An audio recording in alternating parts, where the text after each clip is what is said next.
Setan Jawa yang menjadi objek penelitian adalah sebuah film bisu karya Gari Nugroho, menjadi cerminan dari perpaduan tradisi dan modernitas yang menciptakan sebuah narasi visual unik tentang identitas kultural dan ideologi bangsa. Melalui pendekatan multimodalitas, film ini tidak hanya menceritakan sebuah kisah, tetapi juga menggali lebih dalam tentang spiritualitas dan budaya Jawa. Diputar di berbagai negara, Setan Jawa menjadi film seni yang berpotensi mengkomunikasikan budaya Indonesia ke mancanegara, sekaligus mengaktualisasi dan mereaktualisasi nilai-nilai ideologi bangsa secara tersirat. Penelitian ini membawa kami ke Candi Sukuh, tempat yang syarat dengan sejarah dan spiritualitas Jawa. Di sini, kami mencoba memahami bagaimana tempat-tempat ini mempengaruhi narasi dan ideologi visual dalam Setan Jawa. Dan Candi Sukuh ini terdiri dari 3 teras. Teras pertama, teras kedua, dan teras ketiga. Kita sedang berada di teras pertama yang disebut dengan Burloka. Teras kedua Buarloka, 3 Swarloka. Nah, sekarang dari mana sih munculnya? Kenapa lambang negara Republik Indonesia Garuda? Garuda ini adalah anak baik, pemberani, berani mati, berani berkorban demi orang tua. Dia sedang mencari air suci atau Tirta Amarta. That's Garuda looking some the holy water. Location the holy water, many snakes. That's Garuda controlling the snake, after that taking some the holy water. Artinya perjalanan untuk menuju ke sebuah kesuksesan itu tidak gampang. Lalu hambatan posisi. Film Setan Jawa sebagai film seni karya Gari Nugroho memiliki kompleksitasnya sendiri.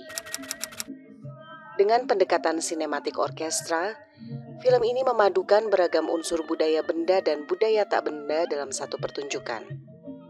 Salah satu moda kultural yang menjadi medium berkomunikasi adalah gerak.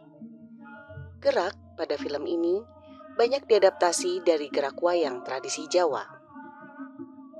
Baik, bicara film, bicara tentang estetika film, di mana di dalamnya selain plot alur cerita, pembabagannya dalam mesensin juga identitas itu terlihat dari visual, artinya di sana ada properti, set artistiknya, kemudian kostum yang digunakan juga.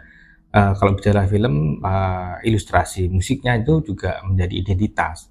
Kalau bicara tentang istilah budaya Jawa, karena ini setting dari film Jawa pada masa kolonial, maka warna-warna estetika juga berperan saat itu. Tapi elemen metafor yang digunakan adalah karena film bisu, kostum, kemudian tidak ada dialog dari talent untuk bersuara, tapi identitas ditunjukkan yang cukup kuat adalah ilustrasi musik, kemudian kostum yang dinampakkan, kemudian juga talent figur itu sendiri, ya kan, orang Asia, orang Jawa menggunakan pakaian, kemudian gestur geraknya yang pelan, yang mungkin itu istilahnya manusia pada umumnya, tapi kan manusia Jawa kalau cara berjalan, kemudian gestur-gesturnya barangkali berbeda dengan yang lain. Dan itu saja bisa jadi identitas karena film ini ternyata kalau dilihat dari sisi penonton mampu membius mereka-mereka yang ingin mengenal identitas Jawa dalam konteks film Setan Jawa. Tontonan film banyak ragamnya ya, jenis genre, entah itu film dokumenter, film fiksi dengan setting-setting budaya tertentu, yang kebetulan film Setan Jawa ini mampu mewakili identitas budaya Indonesia, sehingga nilai-nilai yang disampaikan itu saja nilai-nilai tradisional yang kemudian dikonstruksikan atau kalau Jawa yang namanya disanggit ulang sebagai reinterpretasi budaya, itu menjadi komunikasi budaya nilai-nilai lokal kepada budaya nilai-nilai kontemporer saat ini. Kalau bicara kontemporer, film ini menggabungkan film bisu dan seni karawitan, di mana mediumnya berbeda. Ya. Medium layar panjang seperti bioskop, tapi kemudian filmnya dipertunjukkan dalam pertunjukan, bukan layaknya film ditonton di bioskop tapi di konser hall gitu begitu. Sehingga budaya kontemporer adalah apa namanya, karena kontemporer itu bisa main-main sutradara antara ruang film hitam putih masa lalu mau mencoba dihadirkan ke masa kini dengan pertunjukan yang kekinian gitu kan, dalam konteks reinterpretasi budaya masa lalu untuk nilai jual komoditas masa kini yang ternyata cukup berhasil seperti itu. Kalau bicara tentang masa kolonialisme itu menjadi bukan setting utama dalam film ini ya, karena di awal babak pembuka itu film ini memang untuk memasuk kepada romantisisme ya, romance gitu ke masa lalu, di mana memang masa kolonial kita bangsa yang tertindas, tapi kemudian tidak lepas dari nilai-nilai kultural sendiri ingin ya, kalau kita lihat bangsa Indonesia, bangsa yang kalau istilahnya kalau ditekan ya kita berontak gitu kan. Nah inilah barangkali kalau dia lihat film di awal itu memang kita tertindas, tapi kita mencoba untuk keluar dari belenggu-belenggu itu. Sama halnya dengan dinamika sosial politik saat ini, barangkali nilai-nilai budaya kita ditekan oleh budaya-budaya asing masuk ke dunia kita kan. Tontonan dari namanya K-pop dari Korea itu kan sudah menginfiltrasi generasi Z barangkali. Nah, kalau bicara tentang gerakan simbol Stan Jawa ini, memang di awal melestarikan nilai-nilai kuasa ya. Kuasa itu kalau bicara setting film Setyo dan Asih, di mana Setyo itu dari kaum jelata, kaum masyarakat yang bukan masa bangsawan gitu kan. Kemudian kalau Asih ada dari bangsawan itu kan. Nah inilah sebenarnya kolonial dan kekuasaan kuasa yang kemudian hadir demokrasi kita itu kan, kemudian bahasanya nilai-nilai demokrasi, nilai-nilai yang dari luar sebenarnya demokrasi itu kan, kita musyawarah itu kan. Nah kalau setting film ini kalau cinta dimusyawarahkan bisa jadi kan. Masalahnya kan kalau bicara politik itu misalkan tidak hanya pada film Setyo dan Asih, kita lihat juga pada saat bagaimana karya Pramudia Anantatur bikin film naskah tentang Aro-arang itu bagaimana sih gitu. Jadi sebenarnya kalau bicara politik untuk meraih kekuasaan politik maka kotor gitu kan. Nah untuk meraih cita-cita untuk mencari kekasih pun sebenarnya tidak harus dengan cara kotor. Kalau di film setting ini kan menggunakan simbol-simbol mistisisme Jawa, kandang bubrah gitu kan. Nah itu sebenarnya kalau meraih cita-cita ya kerja keras, belajar yang tekun. Ya meskipun nilai-nilai itu sebagian masyarakat masih digunakan kan, akan menentukan diri sendiri gitu. Jalan pintas gitu kan. Jadi kalau bicara tentang simbol-simbol Jawa, representasinya ya disimpulkan dengan barangkali situ kandang bubrah adalah sebagai jalan pintas yang sebenarnya dihindari oleh masyarakat. Nilai-nilai tradisional tapi kan tidak negatif tuh, nilai negatif yang sebenarnya tidak dilakukan.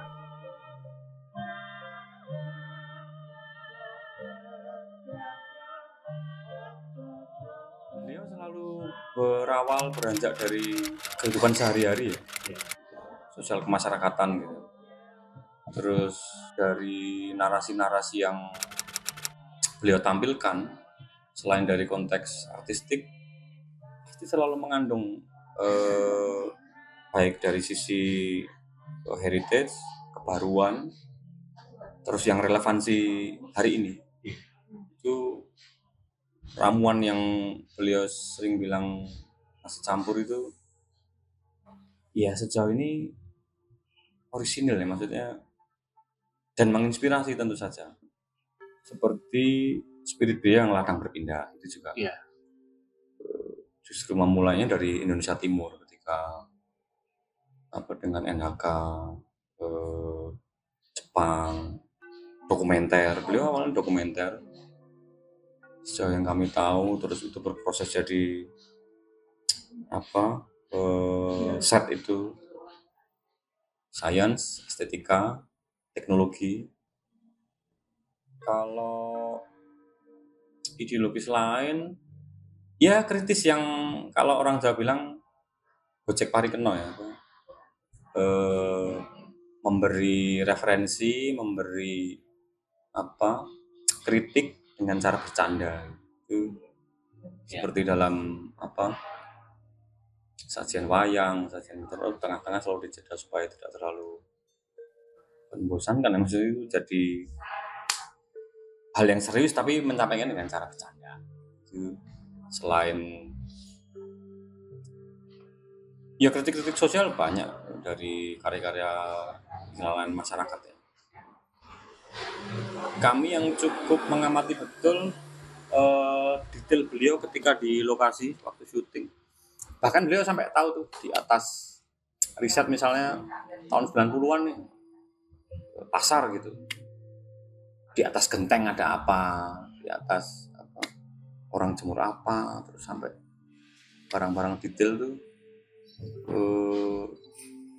dicerminkan di film-film beliau, di film Kucumbu misalnya. Orang jadi mengingat masa lalu dan berromantisme, tapi tetap ada pesan apa yang secara tidak langsung, oh dulu ada kayak gini, oh filosofinya ini ya. Itu sengaja banget sepertinya Mas Garin membebaskan penonton untuk berdialog dari film itu, bahkan yang kontroversi sekalipun. Wujudkan sebagai unsur ketidakpastian, baik oleh kepercayaan kita maupun oleh kehidupan logika kita.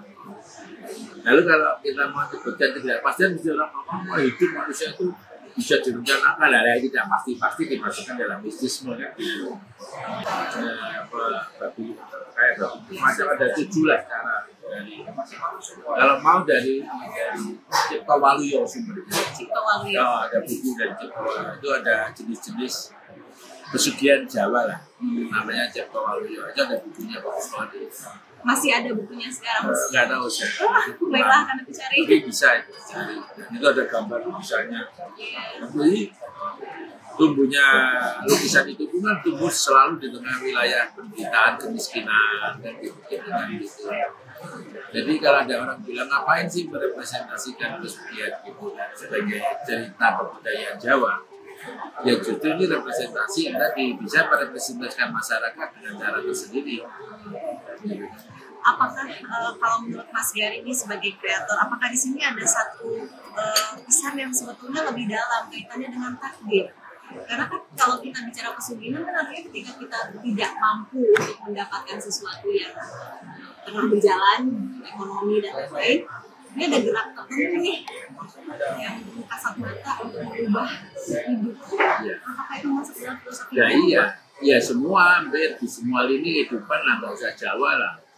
Apakah itu diterima di Jawa? Maksudnya kan kalau Jawa kayak itu terima gitu. Ya enggak lah, di Jawa selalu ada mistisme, selalu menjadi ruang besar bagi cara-cara di luar yang disebut cara-cara kehidupan yang dialami oleh tokoh-tokoh yang nyata kan. Maka mistisme menjadi seluruh potensi kehidupan itu selalu lewat mistisme. Kalau misalkan seorang Jokowi nggak ada mistismenya, dia akan pasti. Iya, nggak ada buktinya gitu ya. Misalnya semua orang kan membicarakan mistismenya. Justru dilemanya Jokowi mistismenya banyak, misalnya Prabowo mistismenya kurang kan gitu misalnya. Jadi memang mistisme ini ya kayak tadi suatu cara dalam mensikapi sebuah kehidupan kan yang untuk menemukan jalan baru bagi mereka yang tidak bisa menemukan dalam dunia yang sedang dihadapi kan. Saya biasanya menggabungkan 2 aspek cara bercerita itu supaya orang bisa menikmati. Oleh karena itu maka saya menggabungkan antara bentuk-bentuk industri sekarang dan bentuk-bentuk horizontal dan vertikal zaman narasi karya-karya lama yang vertikal yang ke arah Tuhan, ke arah alam dari itu biasanya saya letakkan dengan dunia simbol, tapi cara tutupnya sebenarnya sangat sekarang, awal, tengah, akhir. Tapi dunia simbolnya tetap mengelola dunia simbol lama, dan tentunya ada kura-kura atau bulus, lalu ada kepiting kecil, lalu ada unsur-unsur itu semua. Itu saya letakkan simbol itu untuk membawa ruang alam raya ini ke dalam struktur yang industri sekarang. Maka film saya walaupun sangat Jawa, orang Barat tetap bisa menikmati dan menjadi simpel karena saya populer dengan cara-cara industri. Tapi kan semua kita itu bergening dengan setan, dalam kehidupan itu bergening dengan ketidakpastian. Semua kehidupan kita itu kan bergening pada ketidakpastian. Oleh karena itu endingnya kita tidak tahu sebetulnya dia berhubungan itu nanti suaminya akan tetap jadi yang rumah atau kan kita katakan dalam hidup tuh sebetulnya kepastian itu kan mistisme. Dan dalam hidup setiap orang bergening terus dengan ketidakpastian. Mau pada alam, mau pada tsunami. Setan Jawa bukan hanya sekedar film seni, ia adalah sebuah karya yang menggali akar identitas kultural kita, menggabungkan elemen-elemen tradisional dalam sebuah kanvas sinematik yang penuh makna. Melalui multimodalitas dan ideologi visual, film ini mengajak kita untuk merenungkan kembali hubungan kita dengan budaya dan spiritualitas yang telah membentuk kita sebagai bangsa. Memadukan gerak, bunyi, visual, film Setan Jawa mengkonstruksi nilai-nilai ideologi bangsa dan merepresentasikannya melalui gerak tradisi, unsur bunyi tradisi, dan teks-teks kultural. Pada film ini, kita diingatkan mengenai nilai-nilai ideologi bangsa, falsafah hidup bernegara dan bermasyarakat, membabar jati diri, hanya kromong gilingan, dan kesetaraan adalah pondasi menuju harmoni. Ya kalau sebetulnya saya nonton film Garin itu yang pertama kali ya, Cinta dalam Sepotong Roti. Ya. Itu saya terus terang aja misalnya saya suka karena itu puisi Sapardi, aku ingin mencintaimu dengan sederhana. Itu dari situ jadi populernya dari situ, dan film itu yang menarik waktu itu saya tertarik dengan film Garin itu karena itu sinematografinya bagus sekali gitu ya, itu dibandingkan dengan film-film Indonesia yang lainnya gitu. Itu kalau nggak salah banyak memenangkan penghargaan juga film itu. Saya nggak begitu banyak nonton film Garin.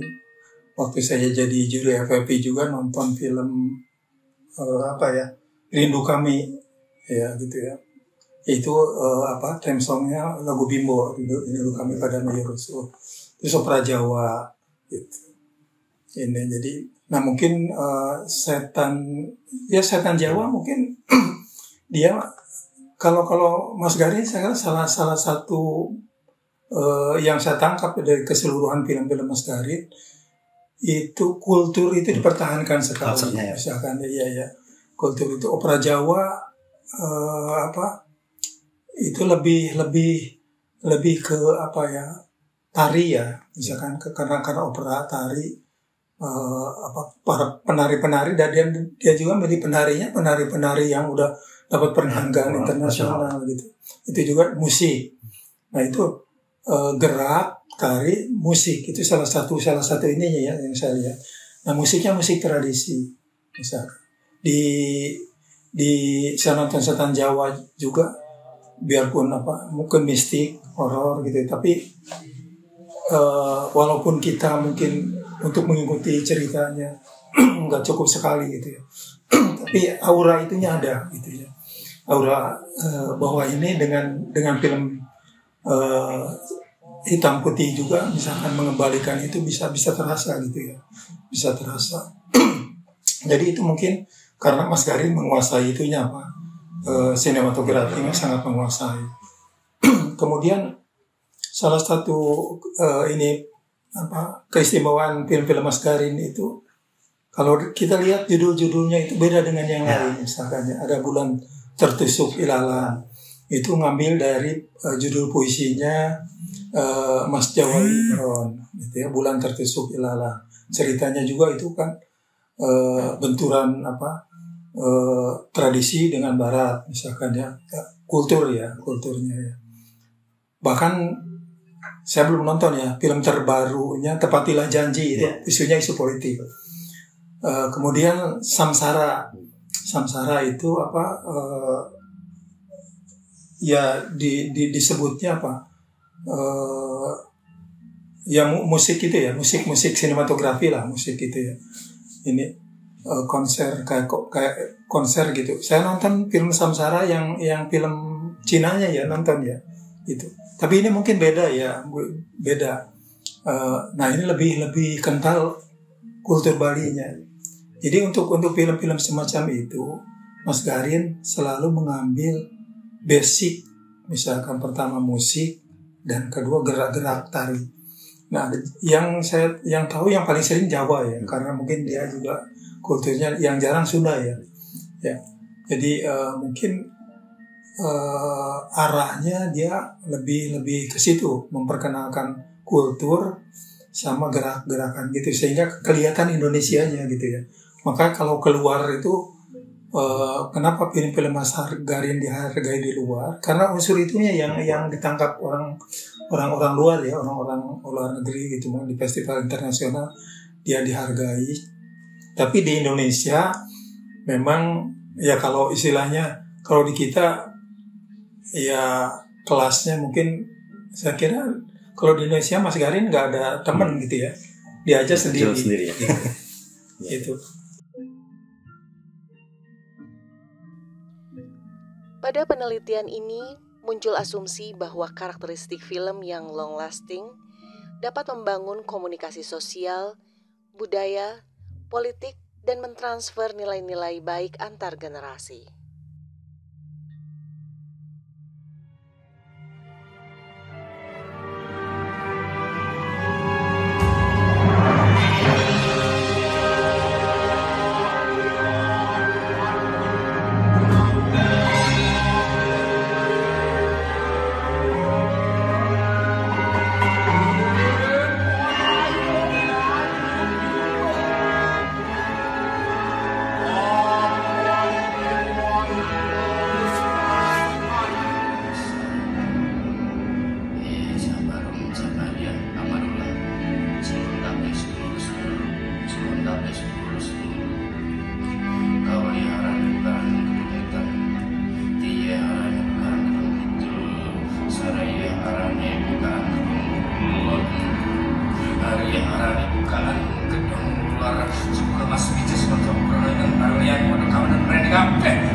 Tentunya, konstruksi ideologi pada film dapat merupakan sebuah aktualisasi sekaligus reaktualisasi nilai-nilai atau malah sebuah kritik.